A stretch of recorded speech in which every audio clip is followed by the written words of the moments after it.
Front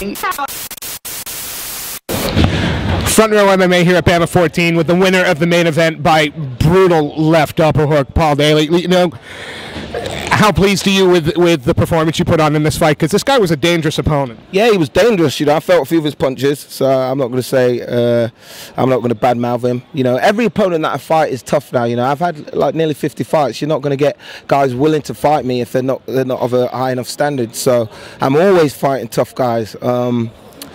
And I think I handled this fight pretty well. You know, I think a lot of people, when they get into the cage with you, that's assumption that it's still going to be try to take him down, try to ground it out. What did you train for this fight? Would you expect him to stand as much as he did? Yeah, well, he had Cosmo Alexander in his corner, who's a renowned Thai boxer, so we knew he was going to stand a bit. I tried to throw him off a bit, you know, last 30 seconds went for a takedown just to keep him guessing. Didn't quite work out, but still that's then in the back of his mind for the next round. So, yeah, I just tried to just play a psychological game. A lot of fighting psychological.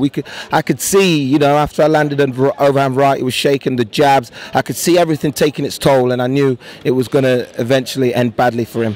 You also did a lot of work with the low kicks. I mean, his leg looked a mess after just one or two of them. Again, were you just trying to take his engine away, setting it up for that big knockout? Yeah, and we saw in previous fights, you know, he stands very wide, and he's not receptive to blocking the kicks. So it was always something that we had in our game plan.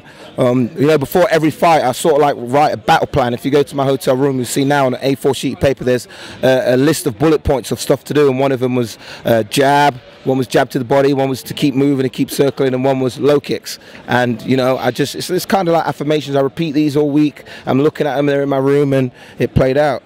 Yeah, again, this was a great performance, and you've got a real busy time coming up. Busy. Not only have you still got your BAMMA contract, but you're also going to be doing some K1. Yeah. How is that going to help your MMA game and vice versa? Are you doing it for that reason? Or are you doing it just to stay active? Yeah, I'm doing it for MMA and to stay active. You know, I always want to improve. Everyone says I'm a great striker. You know, I'm okay. I have a lot of power, but I still think I can get better. And I think the kickboxing is going to give me just a little bit more. I'm just missing one little piece, and then I'm going to be even more dangerous. I know I fought kickboxing before in the past, but I think I need to get a little bit more composure back, and then you're going to see a much more deadly version of myself. See, that's a frightening prospect after the striking display you put on, because not only did you know, I mean, you took him off his feet. I mean, that was a big punch. How much better can your striking get?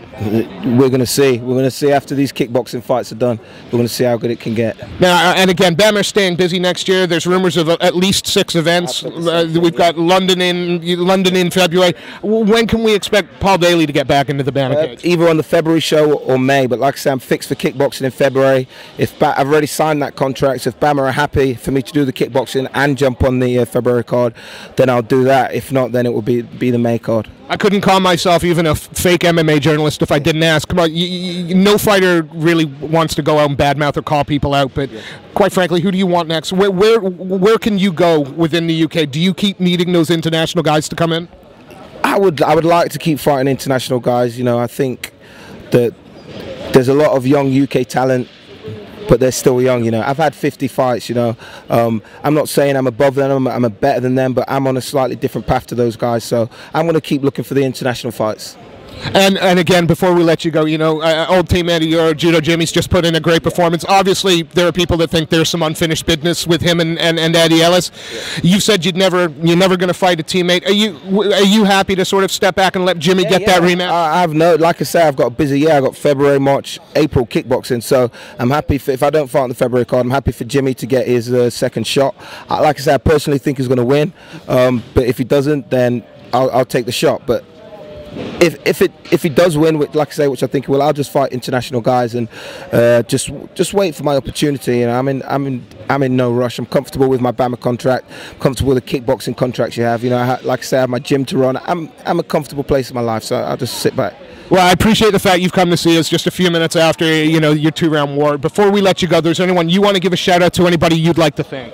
Spirit Dojo, my gym, all my coaches, all my sponsors. Band Fight, we're a really important sponsor.